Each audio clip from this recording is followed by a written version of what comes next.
नमस्कार दोस्तों। तो देश के सबसे कम मतलब प्राइवेट कॉलेज एमबीबीएस में सबसे कम फीस वाले राज्य का रजिस्ट्रेशन चालू है। मैंने 15 दिन पहले भी वीडियो बना के आपको ये बात बताई थी, लेकिन उसकी लास्ट डेट अब करीब आ रही है। बहुत से बच्चे अभी तक जिन्होंने इस बात पर ध्यान नहीं दिया है कि आपको ये फॉर्म जो काउंसलिंग का वहां की स्टेट काउंसलिंग का जो फॉर्म है वो अभी भरना पड़ता है। तो इस वीडियो में मैं बस आपको बता देता हूं, जो केरला की केईएम है उसका रजिस्ट्रेशन चालू है काउंसलिंग के लिए फॉर एमबीबीएस और अदर कोर्सेज के लिए। तो अगर आपका टारगेट है केरला में एडमिशन लेने का, क्योंकि वहां पर जो प्राइवेट की कॉलेज है वहां पर फीस चालू होती है 6.5 लाख रुपए से। मतलब देश के अंदर, इंडिया के अंदर सबसे कम प्राइवेट कॉलेज की जो फीस है एमबीबीएस की वो केरला के अंदर है, केवल और केवल 6.5 लाख रुपए से चालू होती है।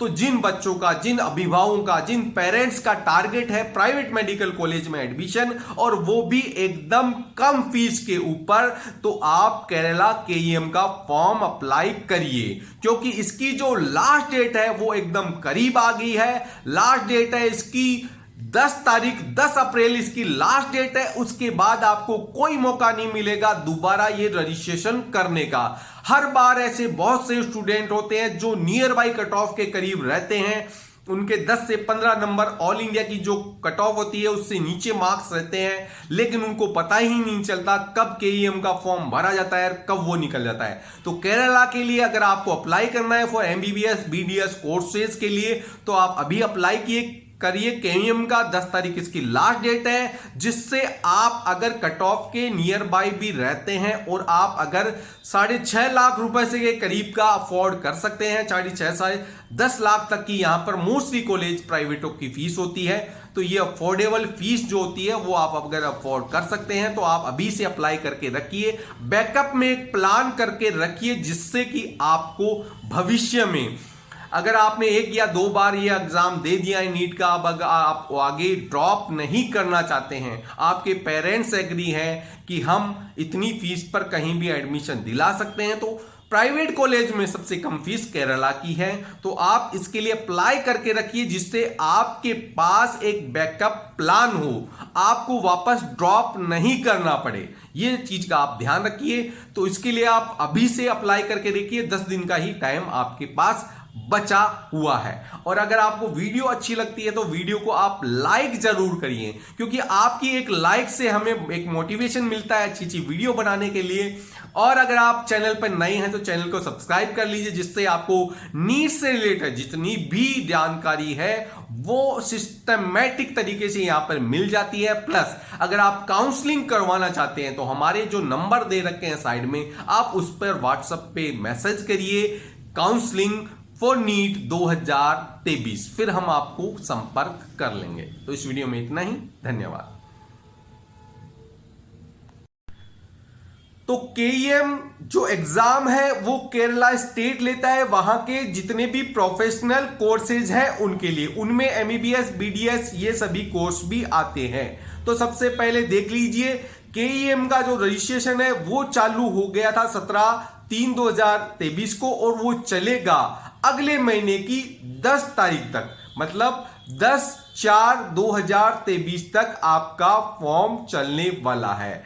और उसके बाद की जो प्रक्रिया रहेगी वो रहेगी, आपकी जो डॉक्यूमेंट अपलोड की जो प्रक्रिया है वो रहेगी 20/4/2023 तक। मतलब जिन बच्चों ने अगले महीने की 10 तारीख तक, 10/4 तक रजिस्ट्रेशन कर दिया है, फीस पेमेंट कर दी है, वो डॉक्यूमेंट अपलोड कर सकते हैं 20/4/2023 तक। अब देखते हैं ये जो टोटल प्रक्रिया है वो कौन सी वेबसाइट पे आती है। तो वेबसाइट जो ऊपर लिखा हुआ है, नाम आप साइड में देख सकते हैं, www.cwe.kerala.gov.in। इस वेबसाइट पर जाइए, वहां पे आपको ये पूरी प्रक्रिया समझ में आने वाली है, मिलने वाली है। तो जो पूरी प्रक्रिया रहेगी उसका 5 स्टेप होगा, 5 स्टेप की ये प्रक्रिया रहने वाली है। सबसे पहली प्रक्रिया में आपको जो एप्लीकेशन का रजिस्ट्रेशन है वो करना है, फिर एप्लीकेशन फॉर्म भरना है, पूरी डिटेल भरनी है, फिर डिटेल भरने के बाद आप वो पेमेंट ऑफ एप्लीकेशन फीस करना है। जितनी भी आपकी फीस है कैटेगरी वाइज निर्धारित की गई, एमबीबीएस वालों बच्चों की फीस है 500 रुपए, वो आपको देनी है।